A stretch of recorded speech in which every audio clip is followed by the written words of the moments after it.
This afternoon the Rebbe began the Farbrengen. It is Shabbos Parsha Shkolim. And regarding Parsha Shkolim, there are Mamorim from all of the Rabbeim where they explain the concept of the whole union of Machtas HaShekel. Rebbe mentioned, even though each one of the Rabbeim explains in their Mamorim a similar union, but on the other hand, we cannot say that when the Rabbeim discuss an inyan, one Rebbe simply repeats without adding anything new on what the previous Rebbe added. So there's definitely something new in it added on in the interpretation of Machtas HaShekel from each one of the Rabbeim. And this inyan is explained in all of the Mamorim beginning from the Alter Rebbe until the Mamorim of the Frierdiker Rebbe. And here again, when the Rebbe mentioned the Frierdiker Rebbe, the Rebbe says that even though Achshar Dore bit miyeh, which is an expression in Gemara, Gemara says, is then this generation worthy? In other words, it's said with an expression of tmiyah, with an expression of wonder. In other words, this expression is bringing out that now the generations have fallen, and generations now are not what it was previously. So, Rabbi is saying, even though our generation is not the same what it was previously, and it is explained that ki mei tzeischa me'eretz Mitzrayim arenu niflois, regarding the Geula ha'asida, regarding the Geula which we are going to go through with Mashiach, it is brought in Svarim that the wonders and miracles which the Rebishter is going to do when he's going to take us out of Golus through Mashiach are going to be no comparison to the tremendous miracles which the Rebishter did when he took us out of Mitzrayim.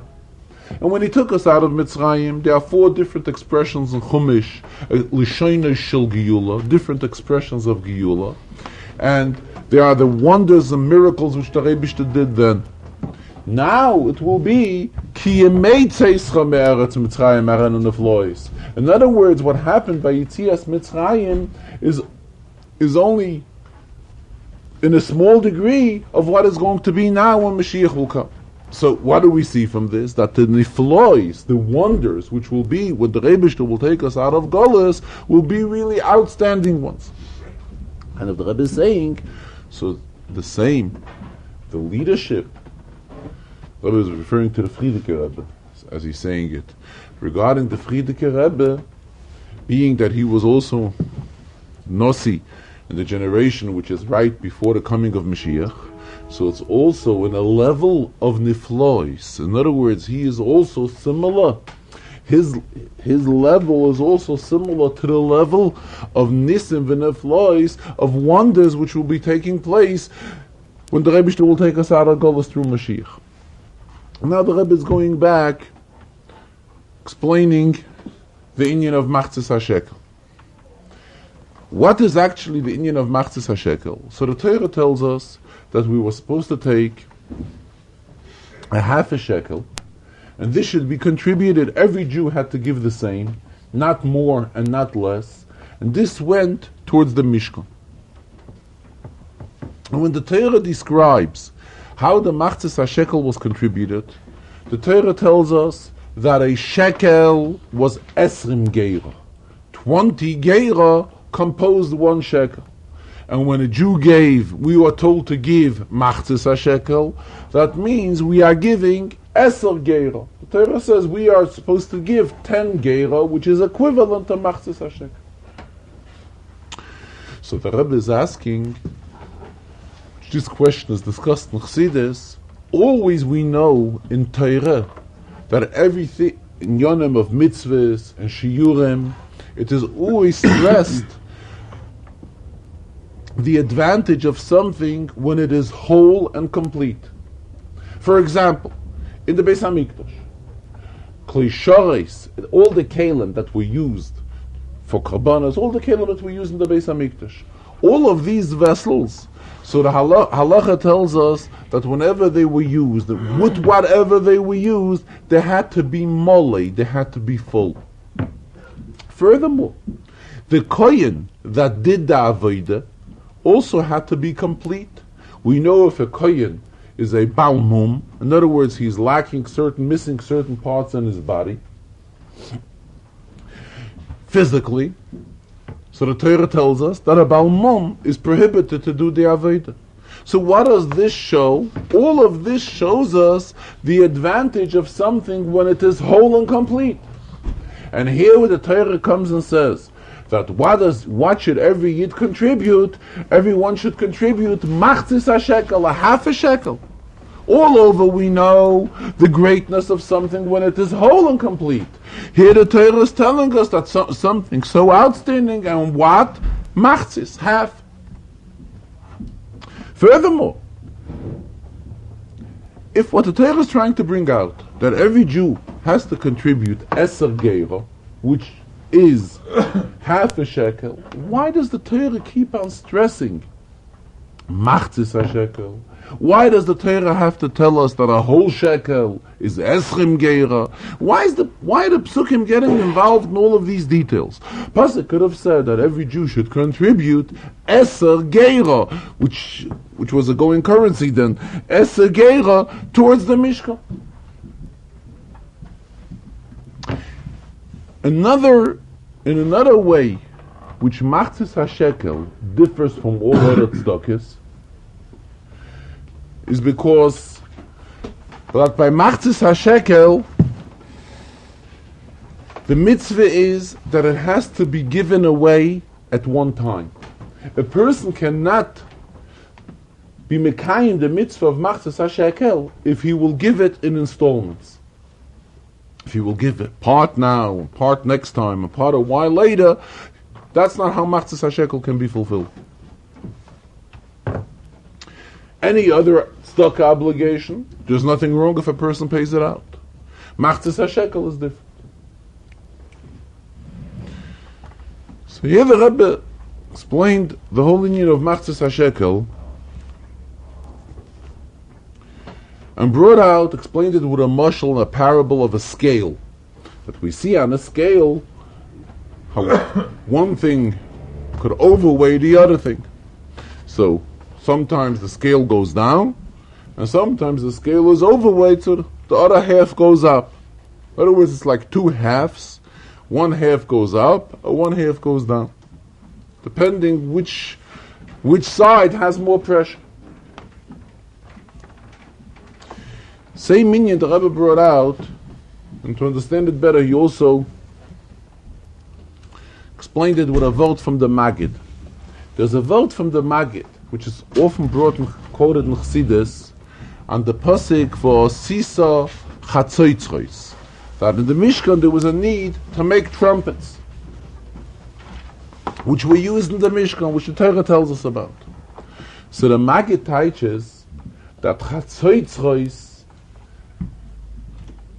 besides it meaning trumpets, as we normally would teach, Chatzoitzrois is based on the word Chatzoi Tzurois, half faces. Half faces. What's the teich half faces? So he explains. It means Yidden and the Rebishter. Yidden are half, and the Rebishter is the other half. Each one without the other are not complete. So that's the teich verse. Chatzoitzrois, to combine, put together Yidden and Hashem, Yidden and the Rebishter. And then it becomes something whole and complete. Same the Rebbe is bringing out is the whole union of machzis hashekel. Machzis hashekel, as it's explained in Chassidus at length, there's a concept of kol hagavoya biyoiser yored lamata biyoiser. Anything which in its original sheirish, which in its original source is really its origin and is in a very high level, can fall down very low. Something which we're not going to get into in details, but Chassidus has explained at length. Same thing, the union of machzis hashekel. it's with this machzis, with this half, which is in the mata biyoser, which is down here and as part of Gashmias and something which is a Gashmiistic thing. It is with this half that one can reach to something and accomplish something very high. Later the Farbrengen, the Rebbe explained it more in Aveda, that the whole moral of the Inyan of Machzis HaShekel is that a Yid has to realize and understand that when he is himself, he's only half. When does he become whole and complete? When he unites with another Yid. A Yid himself contributes a half a shekel. The other Yid also contributes a half a shekel. What happens when 2 half shkolim are contributed? We get 1 shekel. The same thing in Ruchnius. A Yid has to always realize and understand that his own existence, his own being, is considered a half unless he associates with another Yid. And when a Yid gets involved with another Yid, that is when he himself becomes whole and complete.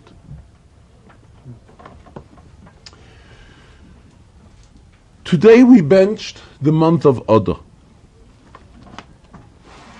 And regarding the Birchas HaChodesh in general, the text of Birchas HaChodesh is always the same for every month. Whatever we say after Kriyas HaTorah, before Musaf, when we bench the new month, it's basically the same contents which is repeated for every month.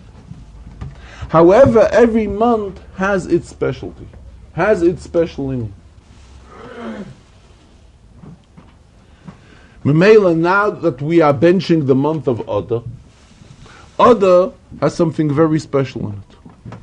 We read in the Megillah, the specialty of the month of Adar is V'hachodesh asher nepach miyogan l'simcha. The entire month was turned over, was converted. Originally, we know that there was the decree which Haman influenced Achashverosh, which he wanted it, which was already issued, that month should have chas v'shalom been a terrible month for Yidden. It would have meant that Yidden would have been destroyed, chas v'shalom. And as we all know, that what was Haman out for? Haman was simply out to harm the Yiddish guf. He wanted to simply hurt Yidden physically, chas v'shalom, to kill them, to destroy Klal Yisrael. What was accomplished with the month of Adar? It affected the entire month. That the entire month became a month which is only suitable for good inyanim. And any undesirable inyan does not have room in the month of Adar. The month of Adar turned out to be that the entire Chodesh is nepach miyogan l'simcha. The Rebbe brought a halacha. Normally we know that when are we obligated to read the Megillah? We read the Megillah on Purim. So in Sechta Megillah, right away in the first Mishnah, we learn that there are certain conditions in certain cities, in times of the Mishnah, where they would read the Megillah earlier. Villages, people that would live in village would read it earlier, before Purim. So if we look into the Gemara, we find that it goes back to as far as 11 days in the month of Adar. And in Yerushalayim we know Purim is celebrated not on the 14th day of Adar, but on the 15th day of Adar. But interesting, there's a halacha. If a person knows that for whatever reason he will not be able to have a Megillah on Purim, or even as of the 11th day of Adar, he will not have a Megillah then. So he will not have access to a Megillah, and he wouldn't be able to hear the Megillah. So the halacha is that any time in the entire month of Adar, he can listen to the Megillah. Why? Based on this pasuk. Because the pasuk says, so there was something which makes this entire month a special month. That the entire month is such that nepach miyogan l'simcha. Rabbi says now, being that now we are already in Shabbos, which this is the Shabbos which gives bracha to the entire month, because this Shabbos we bench this month, and as we list in the bench in the text of Nusach Birchas HaChodesh, all the 6 inyanim which the month should be blessed in, so all the brachas for the month we don't have to wait until Rosh Chodesh that it should all start. All of these inyanim could start right away. It could start right now, because we're already leaving from the Shabbos. We're going from the Shabbos straight into the days which we have already blessed, the new month.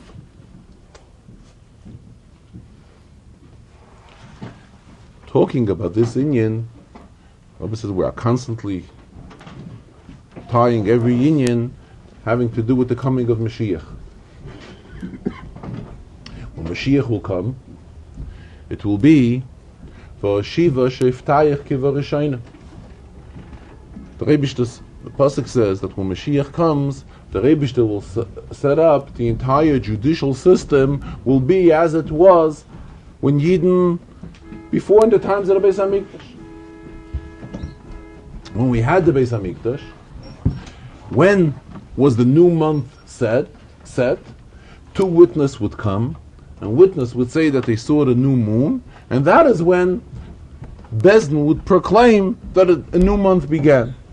In fact, Rabbi says, then there was no such thing as having a Shabbos Mevorchim, because we didn't know really when Rosh Chodesh will be.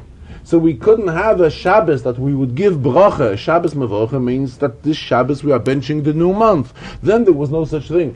Rabbi applied there's an expression, Kalkoloseinu Zuhi Takanoseinu. Our loss is our gain. In other words, we are takanau in Golas. But on the other hand, as a result of Golas, we also have a gain. What's the pshat, the gain? We have gained the fact that now we have an inyan of Shabbos Mevorchim. Then there was no such thing, because we didn't know in advance when the new month will begin. So now the Rebbe is mentioning another question. We are hoping for the coming of Mashiach. Mashiach should come momentarily. We always, the Rebbe kept on using the expression today, Ad Mosai. We're already waiting for Mashiach to come. How much longer will we be in Golus? What would be if Mashiach comes? Then the judicial system will be back. Then how are they going to set up the new calendar there and after? Obviously, it's going to go back to the old style of having new witness come, and these witnesses will have to come to Bezdin and say that they saw the new moon. So will Rosh Chodesh be on the day that we proclaim today, or wouldn't it be on that day? Let's assume that the witness will come and they will say that he did not see the new moon yet. So it may delay it a day or so. So which Rosh Chodesh are we going to have should Mashiach come this week? Would it be the Rosh Chodesh that may come out as a result of the witness which they will come to Bezdin and say that they saw the new moon, or will it be on the days which we announced today? Incidentally, it was this Thursday afternoon when the Rebbe is sitting Shiva. Chabaran Soloveitchik from Chicago came to be the Menachem Ovel, the Rebbe. I'm mentioning it because it has a shaykhs to the inyan which we are talking about now. So the Rebbe is telling him, Rebbe says that we are hoping for the coming of Mashiach. So Mashiach would come this afternoon. We will be makriv the Tamid Shel Bein Arbayim right away this afternoon. And it could be possible. The Rebbe says that there's an advantage on the Tamid Shel Bein Arbayim, the Tamid which was brought in the afternoon, as opposed to the morning Tamid, because the Gemara says that the menorah was renewed, the dedication of the menorah was at the Tamid of the afternoon.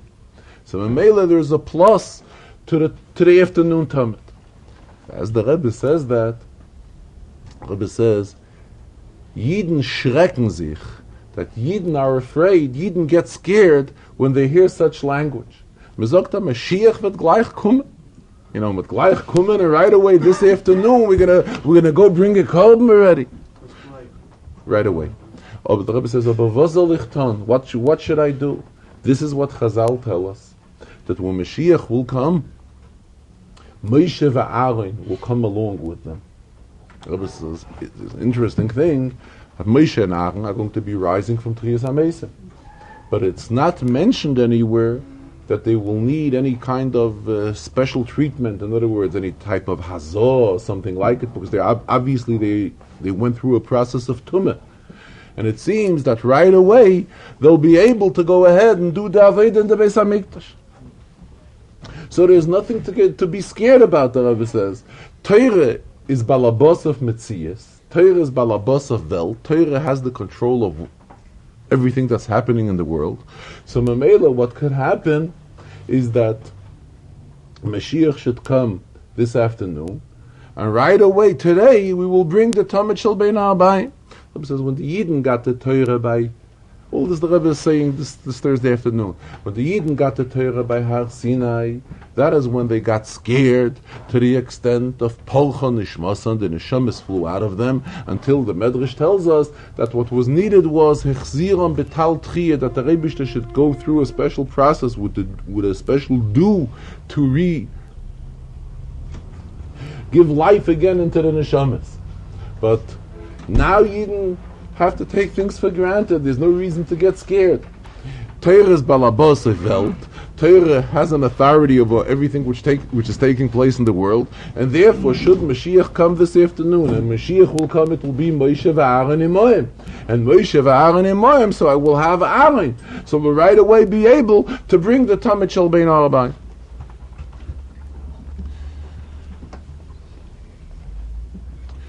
Going back to today's Farbrengen, Rebbe spoke a special sicha, one sicha, and spoke about it later in another sicha. Rebbe says he's been getting, within the last few days, he got many requests from people in different cities and in different countries that they are eager and they want to do certain things in honor of the Rebbetzin.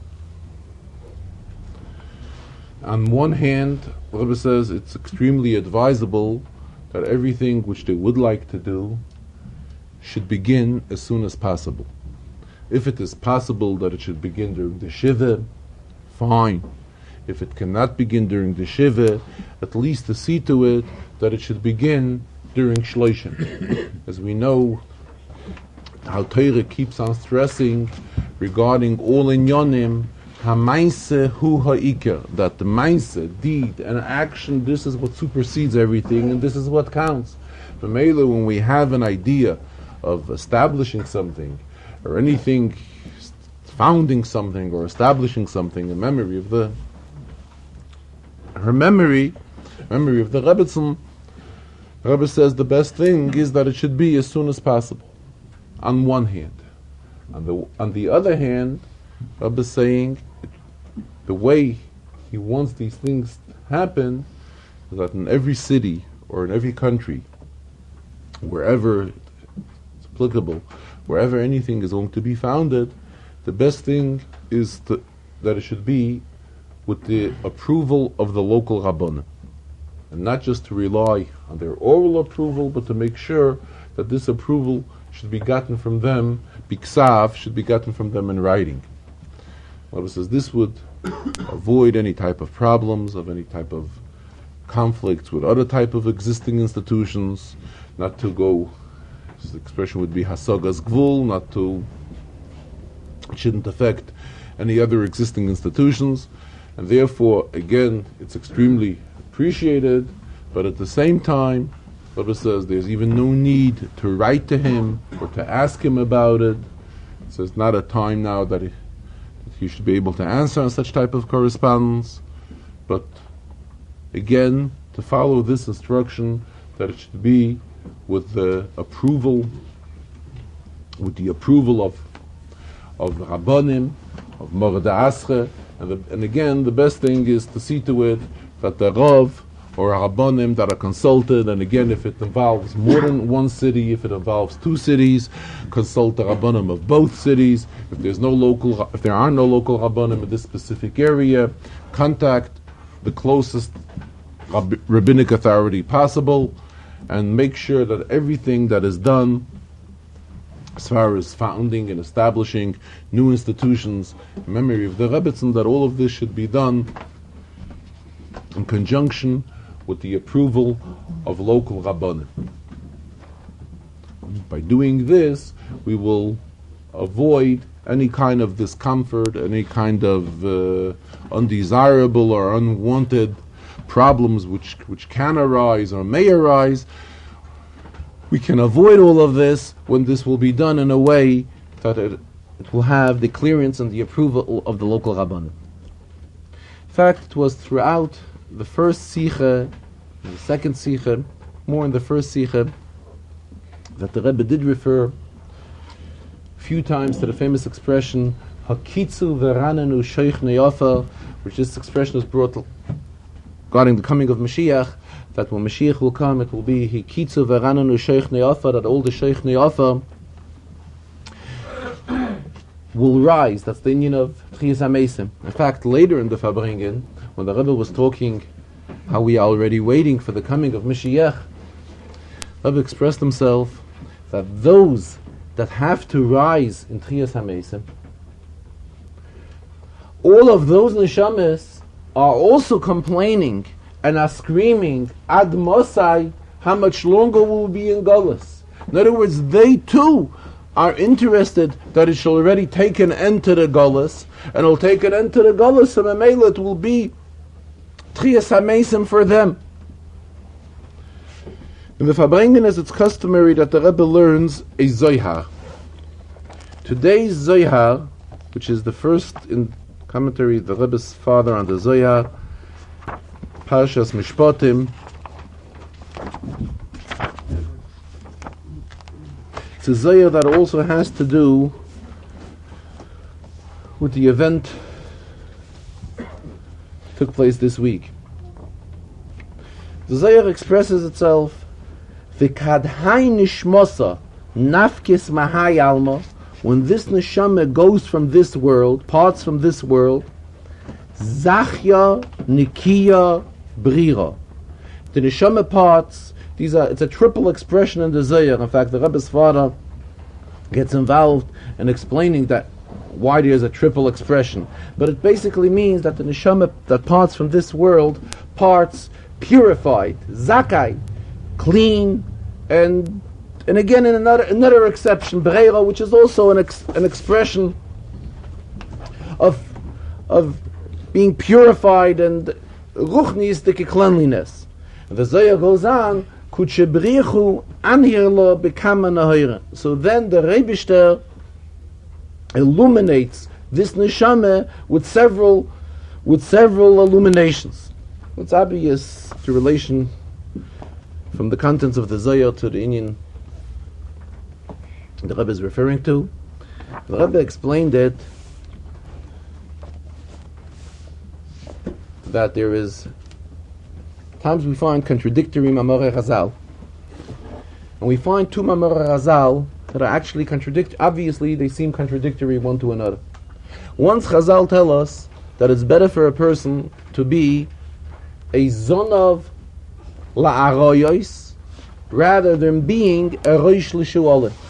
Better for a person to be a tail to lions rather than being a head of fox. In other words, this Chazal is stressing how it is better to be associated with arayos, with lions, who are choshever, who are more esteemed than the fox. Even though one may be in a position of being a roish l'shu'alim, still we are saying better be a zonav, better be a tail with the arayos. We find the Chazal that tells us identical opposite. There's a Chazal that tells us that it's better for a person to be a roish l'shu'alim, a head of fox, rather than being a zonav la'arayos. The Rebbe explained that it depends when we're talking. In other words, there are certain times that it's better for a person to be in a position of leadership. And when a person is in a position of leadership, meaning, what's the Indian of a roish? A roish means he has nobody above him. So when he's in that position, he is the roish, he is the head, and there's nobody else that's telling him what to do. So at times in Avodas Hashem, it's better to be in this level, even though he is a roish l'shu'alim. On the other hand, There are certain times when certain Yonim and Avodas Hashem, when it is better for a person to be, it's better for him to be a Zonav la'aroyos, as long as he has to do with aroyos, with the lions, even though he's not on the leadership level with them. On the contrary, he's in a level of Zonav, which means he's the tail to the lions. But still, the fact that he has an association with the lions, in other words, with leaders, with the great, this makes it easier for him to, in certain inyanim, to serve the Rebbeinu that way. Rebbe says, Chassidus, it's explained regarding Sfiras HaMalchus. It's also an in-depth inyan which is explained in Kabbalah and Chassidus, that Sfiras HaMalchus, at times in one olam, it could be at the head of the Sfiras, and then when it comes down into another olam, in one olam it could be the lowest of the Sfiras. Malchus is the last of Sfiras, and then what could come out of Malchus is that in the next olam it could be in a leading position of Sfiras, at the top of Sfiras. Rabbi also explained that this expression here in the Zohar, Zachya, Nikiya, Berira, abbreviates the word Zonav, tail. In other words, what does this mean? It brings out the concept of bittul. When a person does not feel himself as a Metzias, that's the inyan when a neshama is Zachya, purified and clean and super clean. This is the inyan of Zonav, which is the same idea. This is what's the inyan of a tail. Tail is Eichet Otayich. The contrary, opposite of Roish. Again, the inyan of bittul. Interesting, in the Farbrengen today, the Rebbe again mentioned Taich, which he's been mentioning in the last few Farbrengens, last few Shabbosdike Farbrengens. It is brought Ofar Ata Vel Ofar Toshav. We are created from Ofar, from dust, and we will return to dust. So recently in the Farbrengens, Rebbe keeps on expressing himself. Ofar Ata Vel Ofar Toshav. The fact that every person has to go this through doesn't necessarily mean that one has to go through this in the physical way. What's the concept of offer? Offer corresponds to the idea of bittul.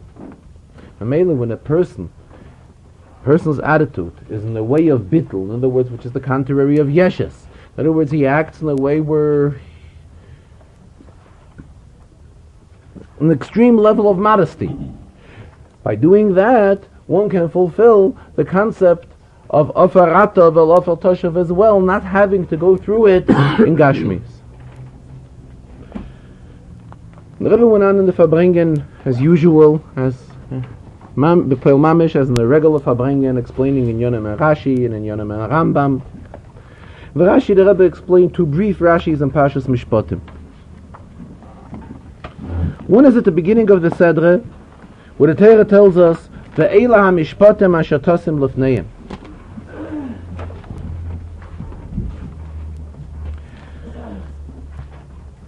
These are the mishpatim, these are the rules which we have to be set before them. So there's a lengthy Rashi.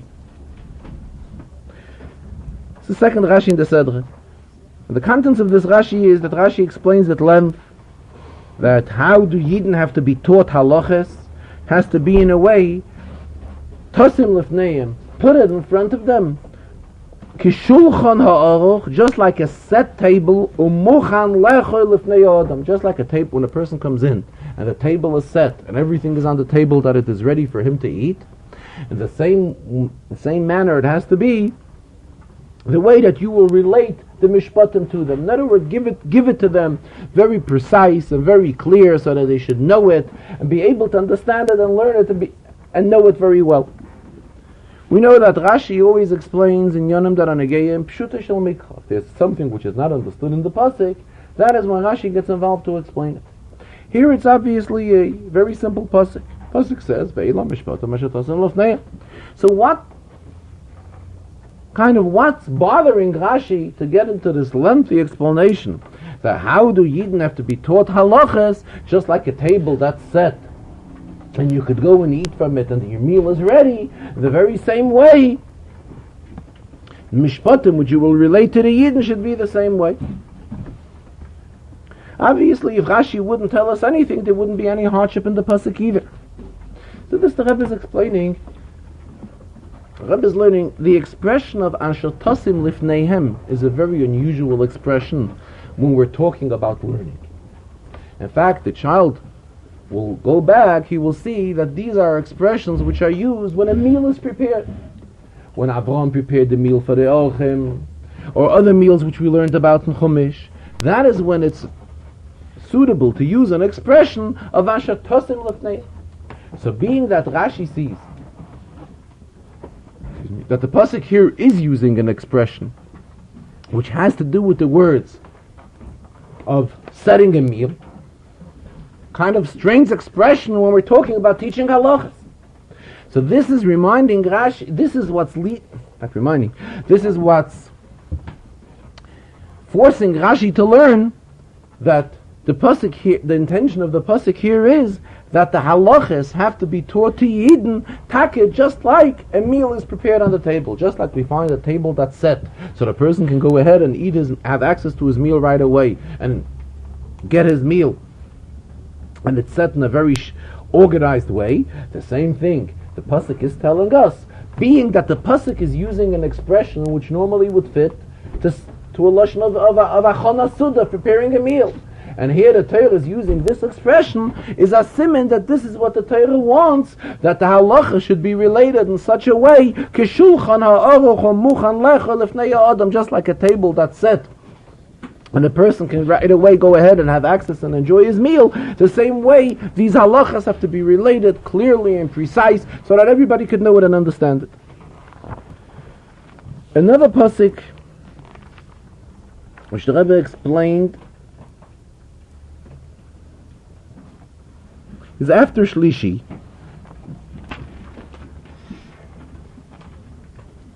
where the pasuk says, "Al kol dvar pesha, al shoyer, al chamoyer, al seh, al salma, al kol aveda, asher yoyma kihuze," anything which may get lost, and something which got lost from a person.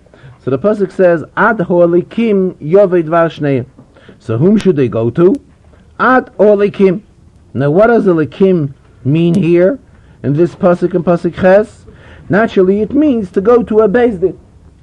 And Beis Din is called a likim. And the Beis Din, the Jewish court, will handle the matter and iron out the dispute between the two people. So the question which was raised in this pasuk is, why doesn't Rashi here explain that a likim does not mean the Rebishter, but a likim here means the Beis Din? And a pasuk child who's learning Chumash should have been brought to his attention that here that we're learning Elikim meant menish the Meibishten, but meant to come to a Beis Din and they will iron out the matter between the two people. And Rashi does not say anything. Rashi does not explain the pasuk. So the Rebbe says really there's no need for Rashi to. Why? Because the child who's learning Chumash is remembering what he learned in Rashi until now. And Rashi until now has already told us in Chumash Bereishis that Elikim is an expression of a power. Elikim mustn't necessarily refer to the Rebishter. Elikim means a lashon of morus, a lashon of balabatishkeit, a lashon of authority. And Meila, it's self-understood here. When the child is learning the pasuk, and he's coming across when people are having a dispute amongst them, to whom does a certain thing belong to? And the pasuk is saying, "Ador likim yavei dvar shneim." What's the taichin pasuk? What is the meaning of the pasuk? "Ador likim yavei dvar shneim." It means they should come to an authority. Who is an authority that can straighten out such a matter? Naturally, this is a Beis Din. So the child already knows that a likim is an expression which is used when the pasuk wants to explain authority, morus, bailus, which all means. So naturally, whenever the word elikim is used, it's used in its proper text. Here, when elikim is used here, it means Beis Din, and this already the child knows from Rashi and Bereishis that tells us what elikim means. That elikim always means an expression of authority. Here, who would be an authority here to straighten out a matter between people? When people have a dispute over a certain item, who it belongs to? Naturally, it's a Beis Din.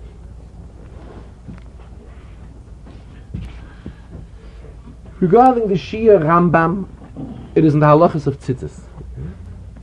The halachas of tzitzis. What is the meaning of tzitzis? explain tzitzis have this unique thing within them, the specialty, that orisa moisai uschartem es kol mitzvahs Hashem. And when we wear tzitzis has to be on a garment that has 4 corners, arba kanfes. That's the halacha. That's what the pasuk tells us. That's explained in the Rambam very clearly in Hilchos Tzitzis. But tzitzis have this special koyach within them. That ureisa moisai uschartem es kol mitzvahs Hashem. This is what the pasuk tells us, and we know that Rashi and Chumash right away explains that tzitzis, the word tzitzis, the gematria, if we add up what tzitzis totals plus the 5 knots and the 8 strings, we get a total of taryak. So Taka has, here we have an open, we see a very obvious shaykhs relation between tzitzis and the taryag mitzvahs, and that is why Taka, the Torah tells us that by looking on tzitzis, uschaltem es kol mitzvahs Hashem.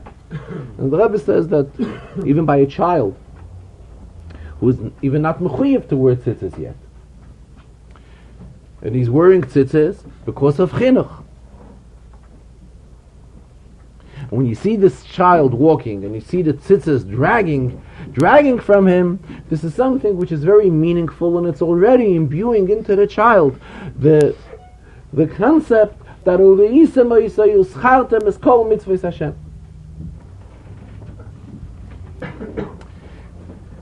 May as well mention, we're talking about a child who's wearing tzitzis mitzat chinuch. In other words, min ha-Torah, he's really not obligated to, but he's doing it mitzat chinuch. Mention something else which the Rebbe spoke this Thursday also with Rabban Soloveitchik. Rabban is the Rebbe a bracha for a grandson of his who's in need of a bracha for his health.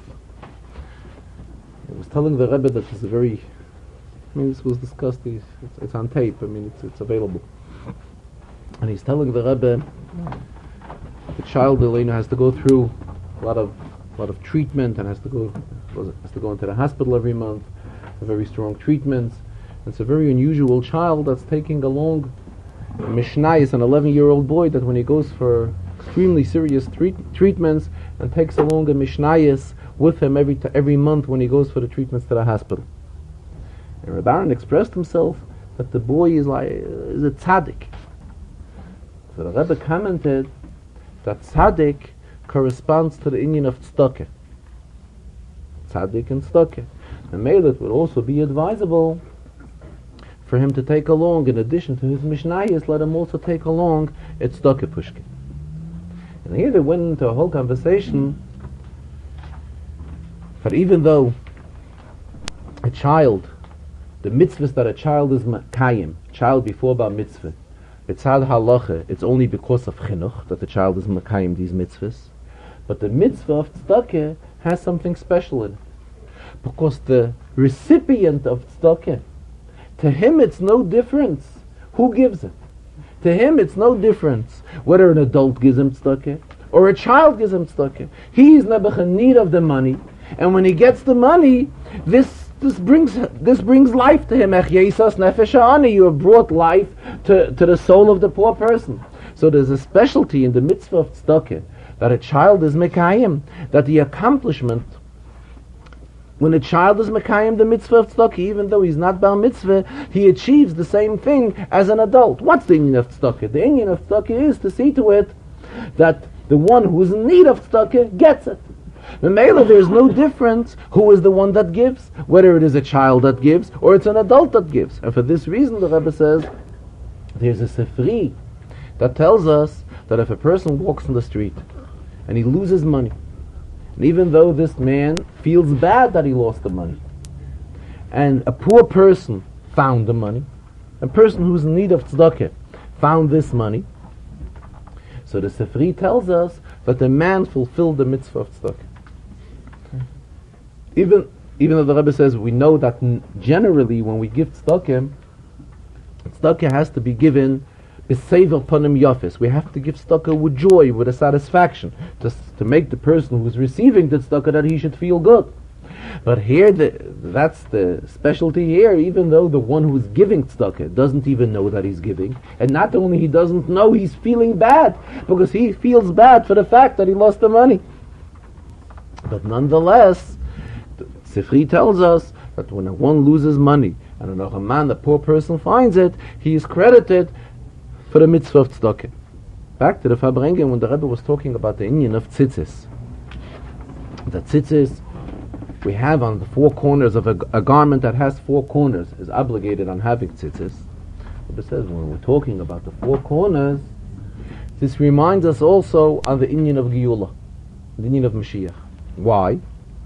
Because we keep on saying that the Rebishter will bring us together me'arba kanfei haaretz, from all corners of the world.